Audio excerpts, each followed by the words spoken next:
All right. Well, welcome everyone to another edition of Empower Hour. Really excited that you're here. This event is being brought to you by the Ohio University Alumni Association, where our goal is to advance the mission of Ohio University by engaging you, our alumni, and our supporters. And so we're really excited that you're here.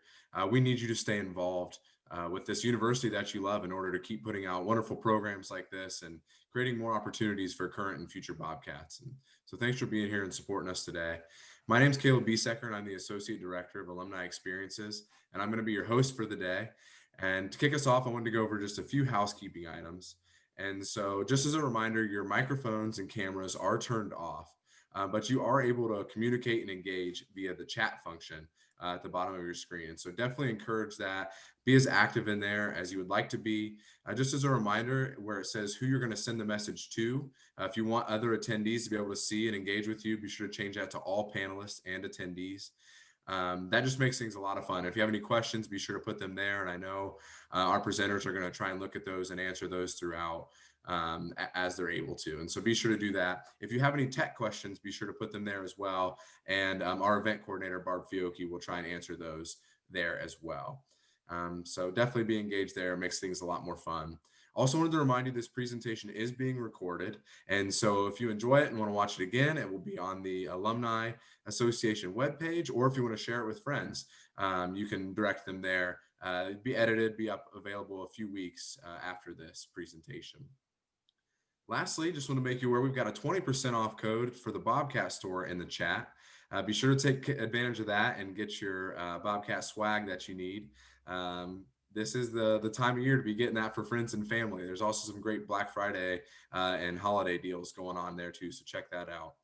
After this, you're going to receive a survey. Please fill that out just to let us know how we're doing and any ways that we can improve. Be sure to check out any other events that we have going on. So thanks again for listening to that. And without further ado, I'm going to turn things over to our presenters today. Thanks. All right. Thank you, Caleb. So John and I are going to talk today. I'm going to start.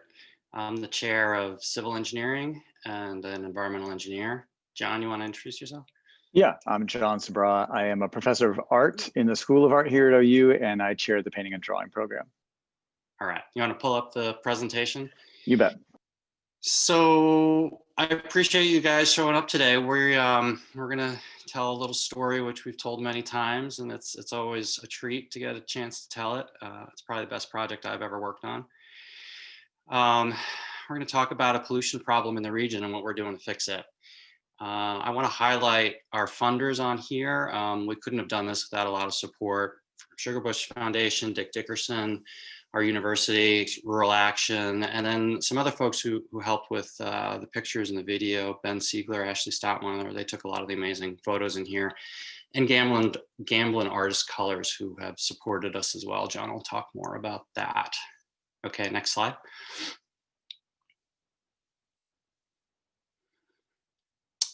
So John and I are going to do all the talking today, but missing is Michelle. This project is really the brainchild of the three of us, and I really see us all as equal partners in this. So I'm the engineer, Michelle is the environmental scientist, and John is the artist. Next slide. So this all starts at a small polluted creek in Southeast Ohio. So a lot of our waters around here are polluted. There's several reasons for this.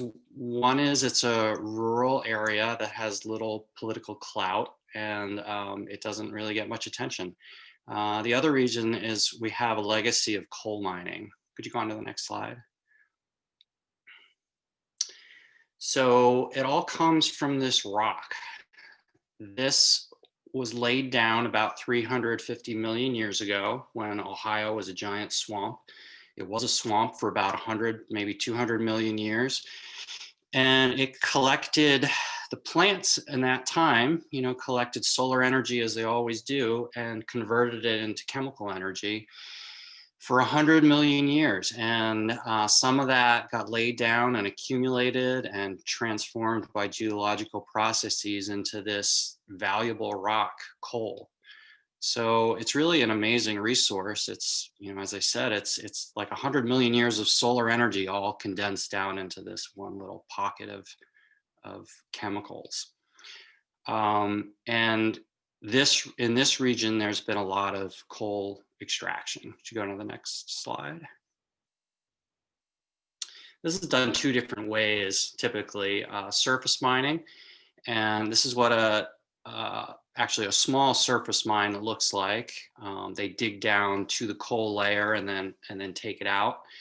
Go on to the next slide.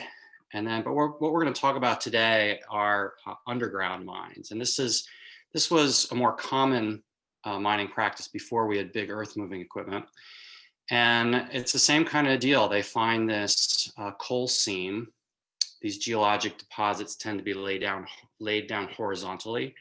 So they find this seam, which is only a couple feet thick, maybe 10 feet thick at the most. And then they follow it wherever it goes and dig out the coal. Go on to the next slide. On a larger scale, this is what one of those mines would look like. This is an actual mine map prepared by the company I think from the 1940s.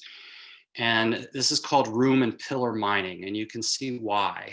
They wouldn't remove all of the coal. They would leave sections behind, basically just so the roof didn't collapse. So you're left with this giant labyrinth of caverns underground. And as we drive around here in Southeast Ohio, there are these beautiful rolling hills, forested hills, but what you don't see is underneath it in a lot of these areas are these giant underground coal mines that have been left there. And basically the coal companies came in and they took the coal, they made the profits, and then they left Dodge. And these caverns are still there. And if it was before the 1970s, nothing was really done to secure them. Next slide. So when they walk away, now I'm an engineer and a chemist, but I won't linger on this. Don't get don't get worried about the chemistry part. When they walked away, these caverns, many of them filled with water, and that brought oxygen down into these mines. And now you have a situation where you have 350 million year old rock that's been underground for that long, suddenly exposed to this very corrosive and oxidative environment. And all kinds of crazy chemistry takes off. I'm going to focus on this one reaction. Pyrite, which is common in the coal around here, that's that Fe2S, it reacts with the water and the oxygen, and it produces sulfuric acid and iron, a lot of dissolved iron. Next slide. And that water, when it comes out of the mine, causes this. We call this acid mine drainage. And it's water that flows into the stream. And then the sulfuric acid drops the pH, which kills the fish. And it also releases tons of iron, which forms this orange goo. And I want to point out right now that none of these are stock photos. These are all photos that we took all within 20 miles of Ohio University. Next slide. So Michelle, her job, she's the Sunday Creek Watershed coordinator, and her job is to protect the stream, one watershed in particular. And so she looks at the water quality and how this acid mine drainage is affecting the fish and the aquatic life in the stream. Go on to the next slide. She also works with the community. So it's much more about, it's a lot more than just protecting the environment, but also how the environment affects the local community. A lot of these old mining towns are struggling economically. And to have all this pollution in their backyard is really an embarrassment. I mean, it's hard to believe that this exists in the United States right now. And it turns what should be an asset, this beautiful rural environment that I have, into a liability, into something that is shameful. Next slide. Okay, so this pollution, it doesn't injure human beings. So it's really not toxic to us, which is one of the reasons it hasn't been addressed. But as you can see, it destroys the creek. The low pH kills the fish, And this tremendous amount of iron goo that forms in here kills the habitat and really makes the stream unusable by anybody, right? Like this should be a nice resource for fishing and canoeing. This should be an area where people flock to for recreation, but instead we've got these rivers that are an embarrassment. But if you look at this another way, this is kind of a beautiful picture. That orange yellow, that bright orange yellow, it's not very common in the environment. And it actually looked at it from a different aspect that it may have some value. So go to the next slide, please.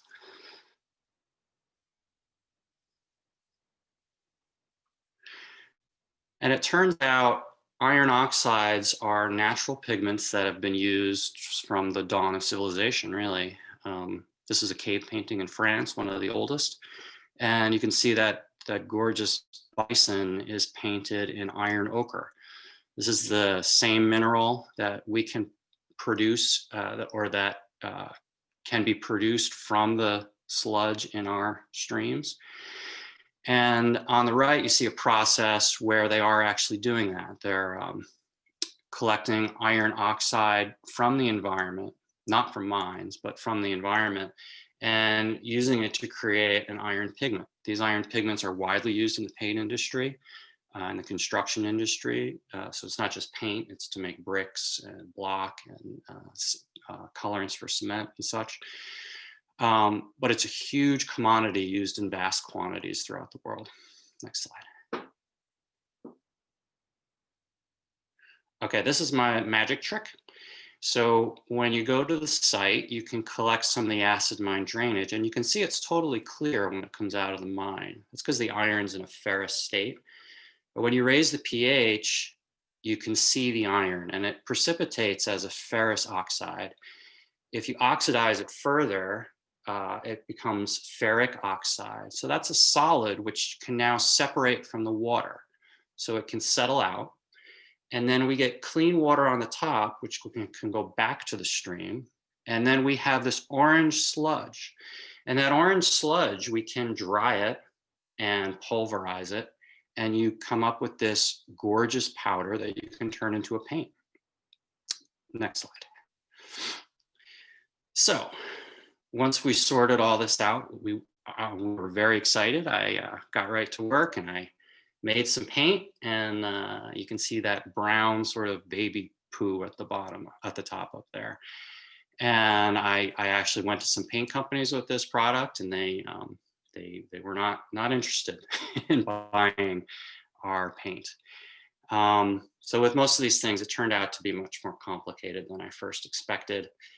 I went back to the lab, and for the last 5 or 10 years, I've been running experiments to try to come up with the conditions to produce the right type of iron. Chemistry is actually fairly complicated.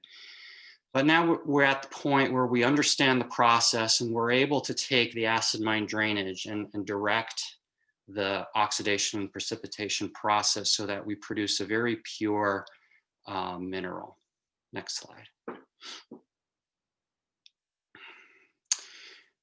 These are some powdered X-ray diffraction diffractograms that we use, and you can see like the top one is kind of blurry. There's broad peaks that don't have any specificity, whereas the bottom two are the paint we're now producing, and you can see the red peaks match those green standards quite well. And those green standards are standard minerals like goethite and hematite.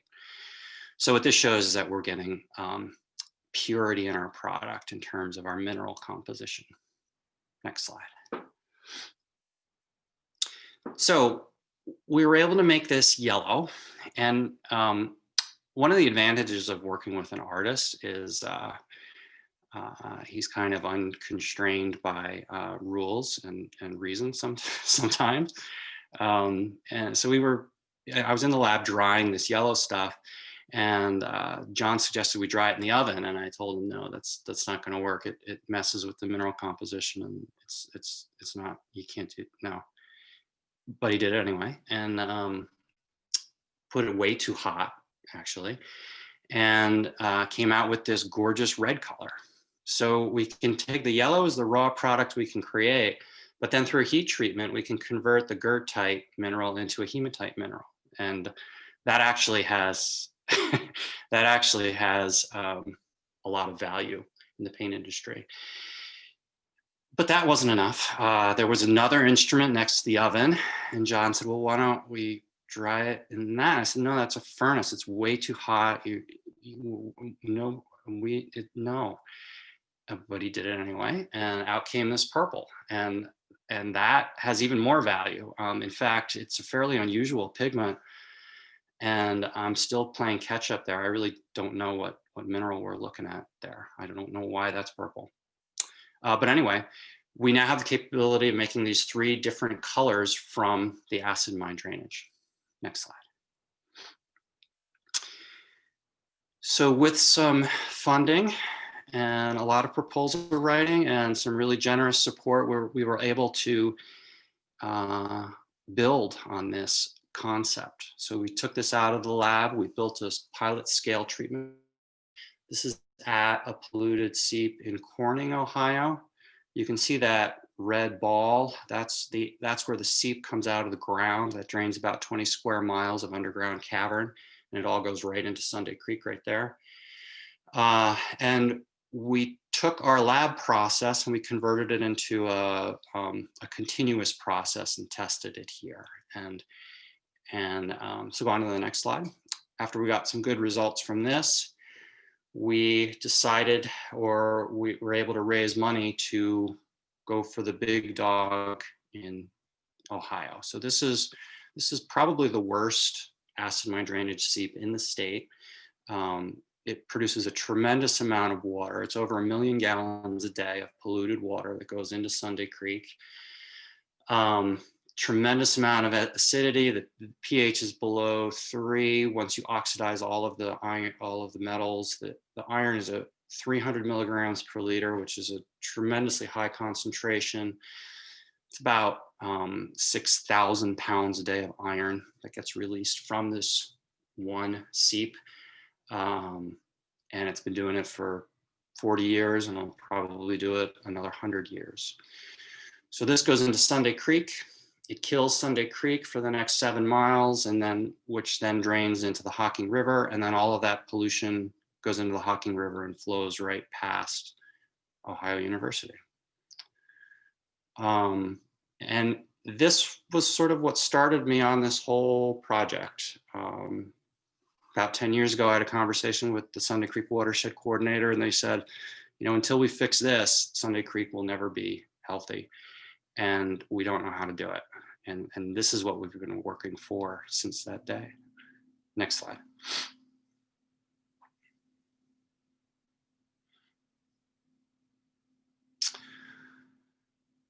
These are our plans to build a full-scale water treatment plant. We are in the design phase right now. We've moved the pilot plant to the True Town site and are collecting data to scale up. And we've purchased the property, and there's a lot of work yet to be done. We've raised about half the money we need for this, we think. So we have a lot more fundraising to do and more engineering to do. But we are on track right now to clean up that seep and clean up Sunday Creek. Next slide.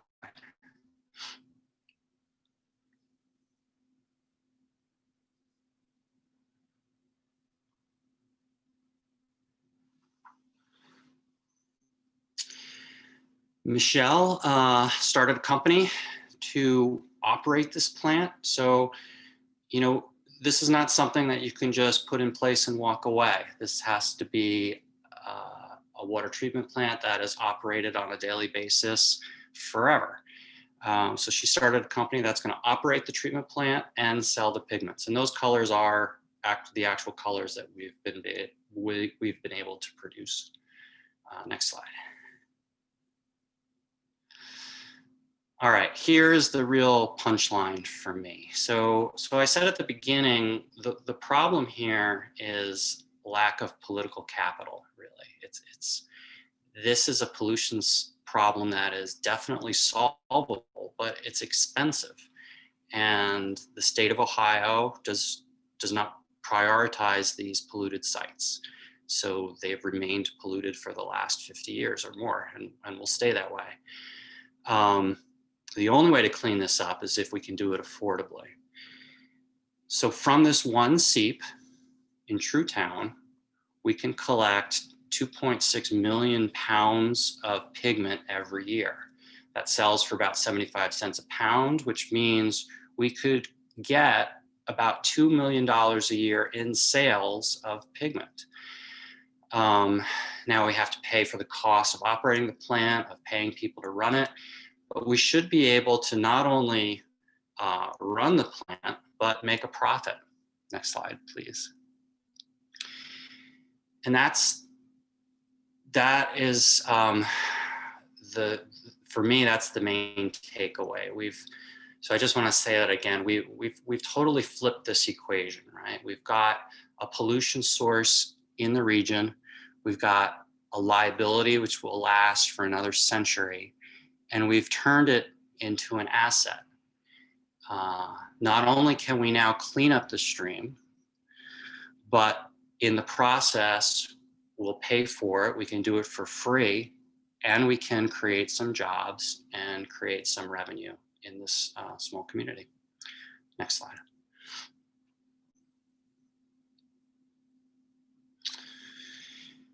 All right, I'm going to turn it over to my partner in crime. I focused on the engineering, but he's got many other stories to tell. Thanks, Guy. Yeah, so I'm not actually from Ohio, and I'm not an engineer, I'm an artist. So when I moved to Ohio, I wanted to learn more about the state, that I'm living in. And so actually I joined a group of faculty members from environmental studies who were training other faculty members in the local ecology. And that's the first time that I heard of and saw acid mine drainage, which you see here again. And when they took me to these streams, I was like, what is this stuff? And they're like, oh, it's iron oxide. And of course, as Guy already mentioned, being an artist, I've worked with iron oxide in all my paints for years and years. And everybody knows that iron oxides are basically the oldest pigments that we've used. And I was like, can I make paints out of this, gunk? And they're like, well, we don't know. And I was like, okay. So I took a jar back to my studio and I'm playing with it and everything, And then a short while later, one of our mutual friends and a grad student of Professor Riefler's, Elaine Getz, asked me if I'm interested in meeting an engineering professor that she's working with because they need an artist's help with these pigments. And that was the first time, maybe like 10 years ago, we can't really remember, that I actually went to Witt's uptown and I had coffee with Professor Riefler. And as you now know, that he was way ahead of me. We were both thinking about cleaning up this stuff, but he actually was already figuring out how. So it was pretty cool that an artist and a scientist both saw the positive potential of a toxic waste source. And we were coming at the idea from two different perspectives, bringing different skill sets, audiences, and experiences to solve the issue. And my collaborations with scientists have led me to believe that artists and scientists share two things: curiosity and failure. Our curiosity drives us to pursue the most unlikely of paths, and most of our pursuits fall far short. But in these failures, we learn one more clue and are driven to push forward. Now, I often get asked, why would the arts be focused on issues of sustainability and the environment? And my answer is because it's our job. An artist's role is to create catalytic experiences that in turn foster the examination of the key events of our time.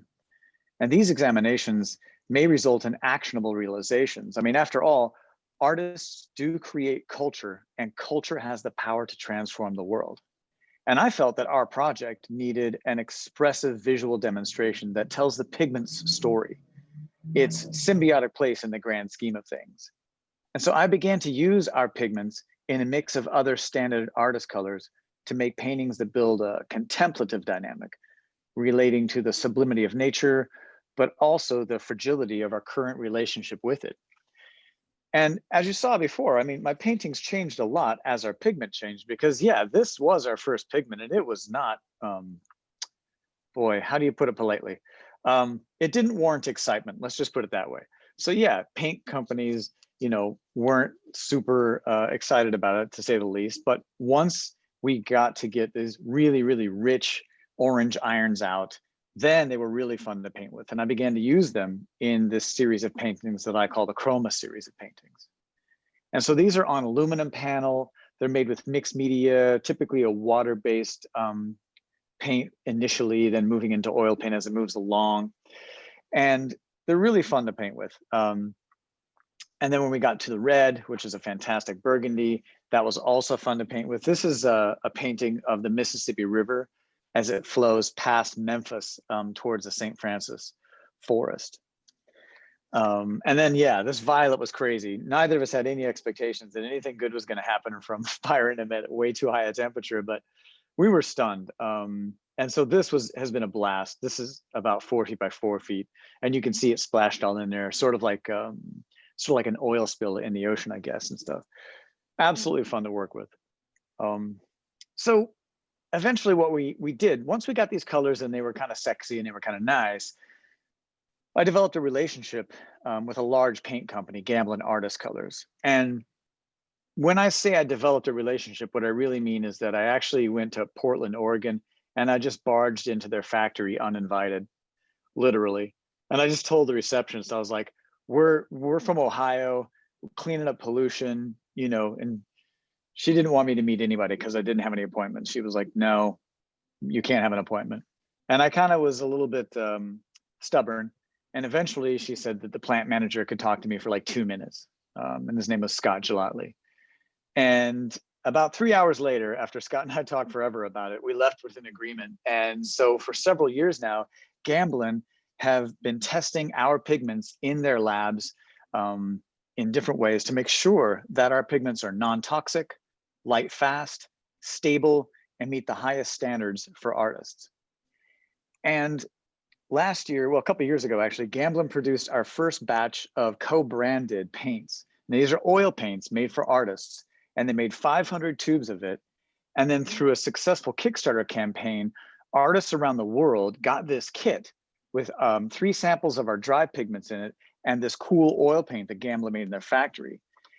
And ever since then, basically, artists have been sending us tons of images of all the paintings they're making using our pigments, which is awesome. So we actually curated the resulting artworks into an online gallery on Instagram. And you can see the little hashtag down there. It's hashtag reclaim colors. And if you put that into Instagram, you can actually see, you know, what they're making, which is great stuff. And our goal is to generate broader discourse on developing more sustainable art practices, etc. And it's been a blast so far. So it's kind of funny, you know, to our surprise, everything started taking off. I mean, because early in our progress, as you heard, no one really believed in our project and our results were less than expected, and setbacks slowed our progress. And honestly, there was a point when it seemed of no importance that 3 people were working here in this acid mine drainage in nowhere, Ohio, you know? I mean, after all, sure, streams in rural Ohio are killed by this pollution, but by the time it gets diluted in the Ohio River, what is the concentration? Like 1 part per billion, maybe less? You know, does it matter? But I think as a team and as we've been working, we've decided that instead of thinking that a single particle of negative pollution can't cause that much damage, we choose to believe that a single particle of positive impact has the potential to lift a whole ecosystem.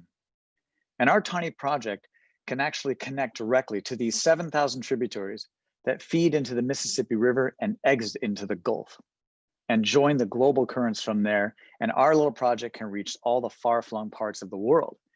And in fact, it's crazy. Like, we've actually, this is our project. We got featured at the United Nations headquarters in New York, which was like stunning and amazing. Got invited to present it at TEDx in England. And in 2018, Global Affairs here at Ohio University invited our team to go to Kuala Lumpur, Malaysia, And we met hundreds of Ohio University alumni.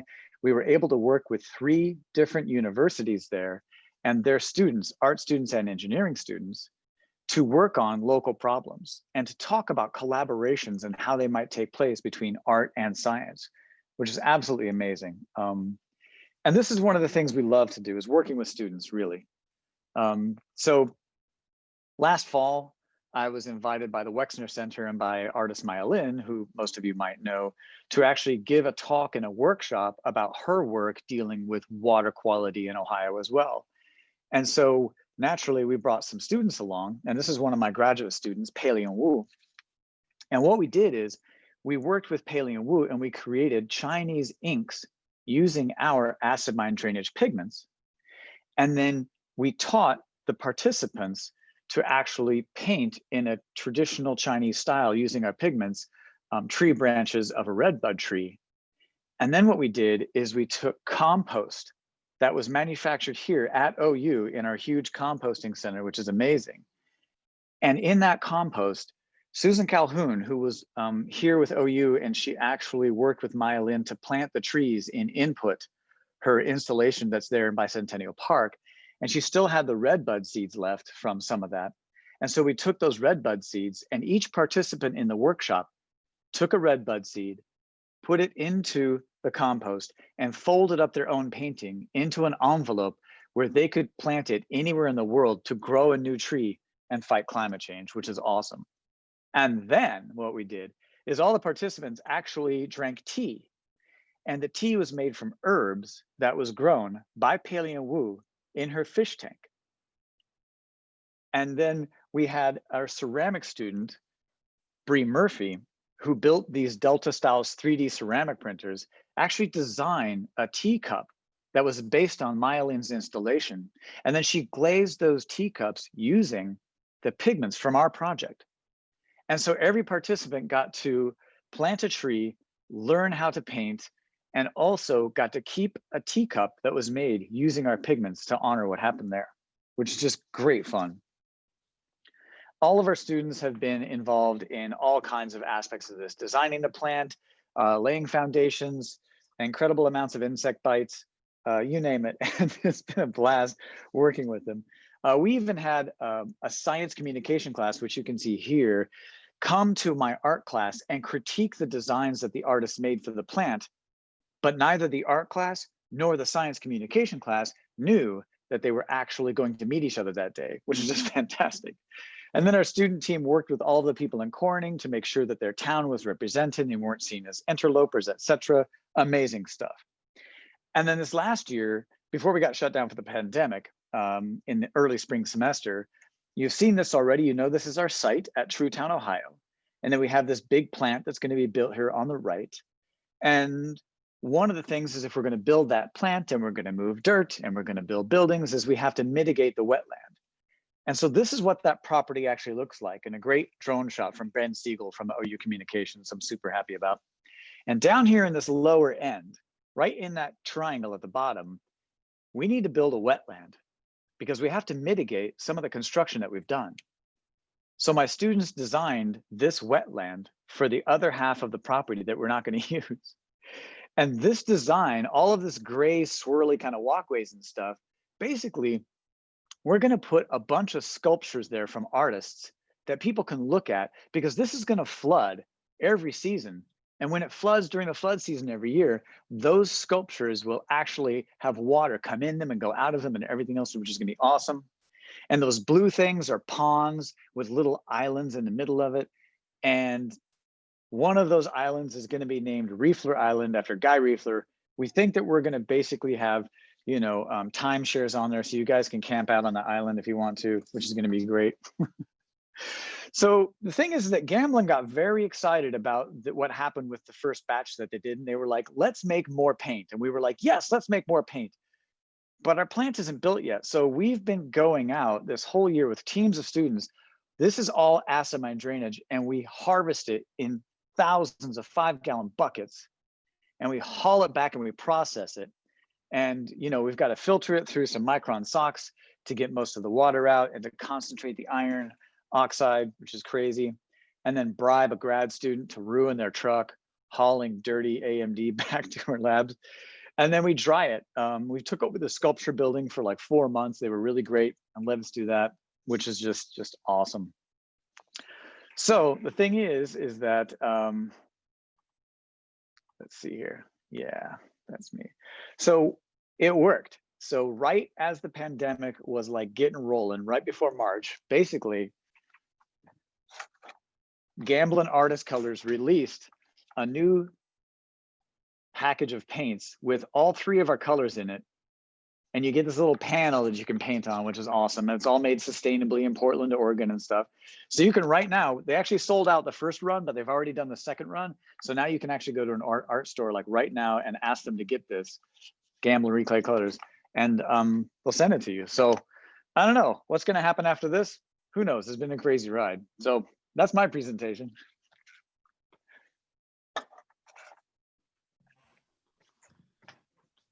That really is so amazing, that story. And this is the first time I'm hearing it. I know you guys have told it a lot, but it really is just unreal. And I kind of want to open up the floor for some questions for anyone in the chat. I know there's a few in there talking about, you know, if you ever thought this project would get as big as it was and what surprised you most. And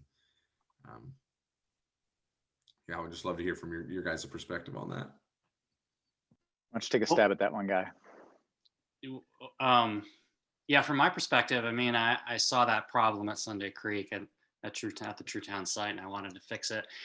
And I'm a researcher, so I grabbed some samples and I played around in the lab for a while. And yeah, I never thought I'd get to the point, not only where we'd be building a full-scale treatment system, but we'd be doing it ourselves. You know, I normally do the research and then walk away and do something else, but we're still at it.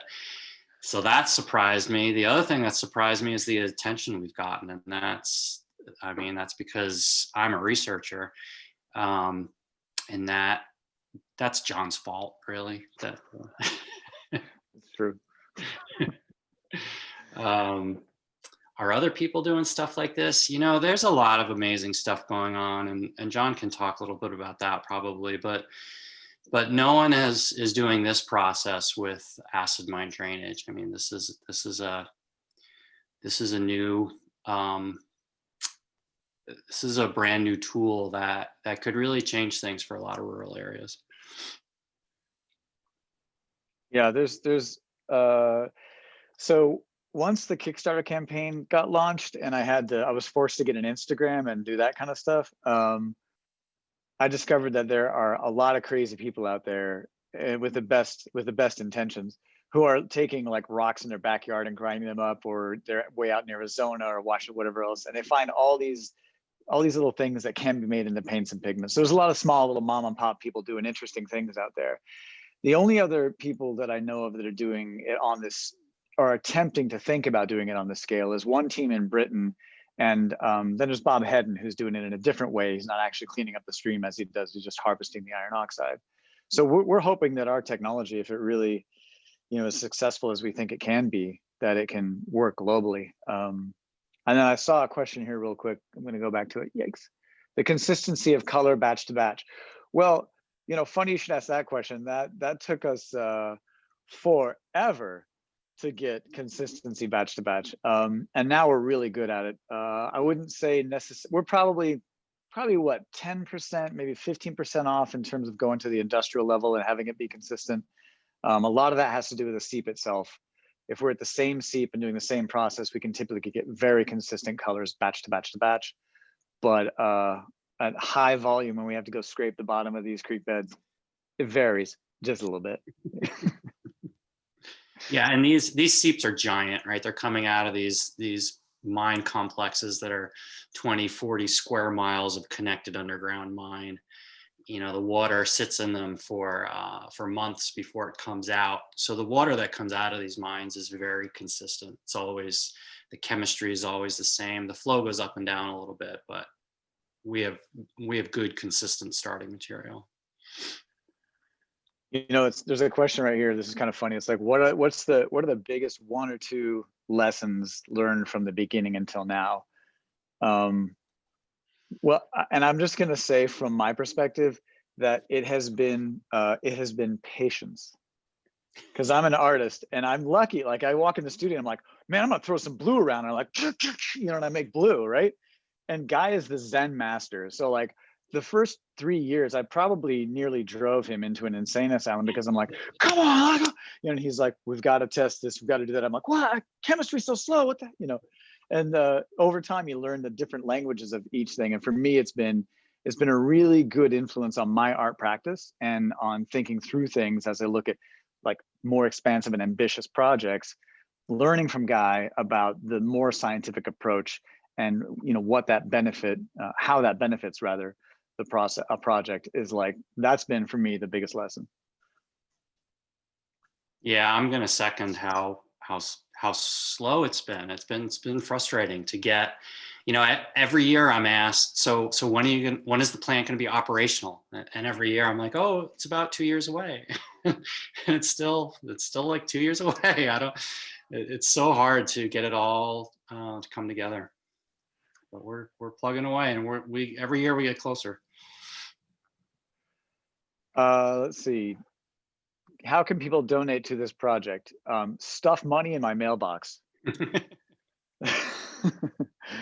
We have a couple mechanisms where they can donate, right, Guy?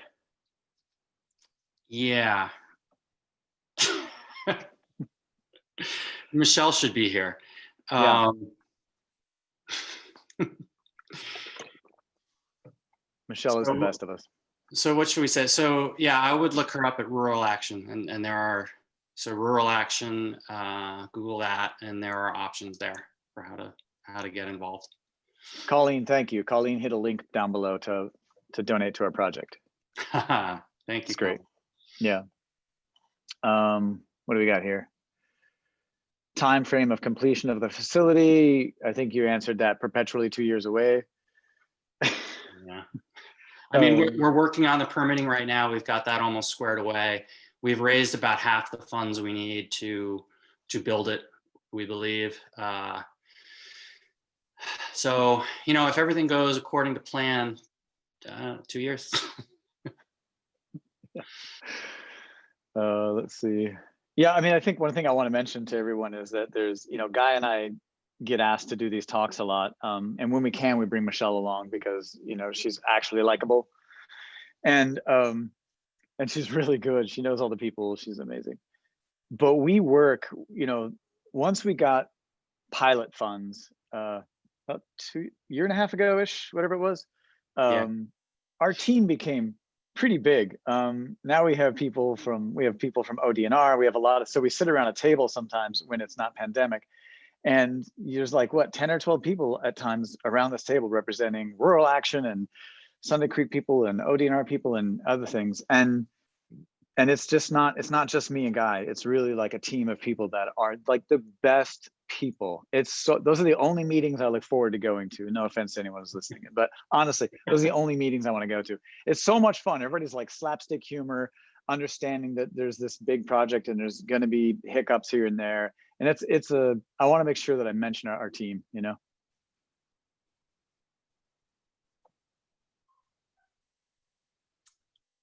Does Gamblin have an exclusive relationship? No.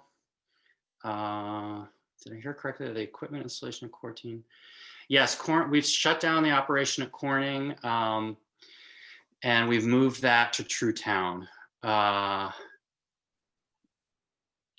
So our plan, our long-term plan, really long-term plan, is to build the plant in True Town, get it up and running, and we're building it so that it has excess capacity so that we could build a smaller plant at Corning and transport the sludge to True Town for processing into pigment. So we do still have Corning considered in our remediation plans, but it makes sense for a number of reasons to start at True Town.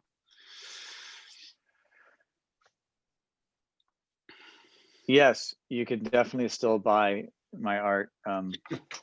There's definitely art available. A couple of nice paintings here, a couple of nice paintings up there, a couple of nice paintings over there. So yes, anybody, if you want to buy art, yes, you can email me directly at John Sabra at Sabra at ohio.edu, or I just put my website down there in the chat. It's johnsabra.com. And yeah, happy to sell some work. It'd be great. They're pretty. What else do we have here? I think that's most of the questions from the chat. Cool. Do you guys have a favorite color of paint that you guys now produce? Oh, the ones you got? All three No. equally? They're kind of like your children, right? It's like you gotta love them all equally. Yeah. No, that's I great. like the purple. The purple's our problem child. I still don't really know what it is. Oh, that's just such an awesome project. I just want to say thank you, John and Guy, for presenting today and sharing what you guys are doing. I think we have one more question pop in real quick. I'd asked if there's any patents or trade secrets involved in the process, or is it a common process? Yeah, we've kind of struggled with that. So there is a patent pending on the process, but the first review came back and it was not positive. So it's difficult to patent a process. It's a lot easier if you invent some sort of widget or an app or something that is sort of standalone. But this is really what's new about this is sort of the integration of a variety of different things, and we haven't had any luck. In terms of trades, I don't really understand that, but we do have IP with this. What does that stand for? Intellectual property associated with this. So that's a whole nother team of people helping us. Yeah, thanks for answering that last question. But yeah, again, I just wanted to say thank you to you guys for coming and presenting and sharing about your research here on this project that you're doing. And we're just really thankful that you represent Ohio University in this way, provide opportunities for so many students. And it's just awesome to hear about the positive impact that this can have on the local community. But John, I love how you really broadened it out to even worldwide, the impact that this can have. And so really thankful for you guys, and thank you for presenting. And I just want to say thank you for everyone for coming and joining us today for Empower Hour and listening. Another reminder that this will be available on the alumni webpage in a few weeks if you want to go back and review it or share it with a friend. December 16th is going to be the last Empower Hour for the fall, but we are going to pick it up again in the spring. So be on the lookout for what presenters we have coming up. Reminder, there is 20% off code in your chat for the Bobcat store. So if you need some Bobcats gear, and the email you're going to get after this has a survey where you can give us some feedback on this. It also does have a link to Ohio's new giving page. So if you are interested in giving to support projects like this, like what John and Guy are doing, please go there to do so. And so we really appreciate you all being here. Thank you again, Guy and John. I look forward to talking with you guys again soon. You bet. Thanks everyone for being here. Thank you.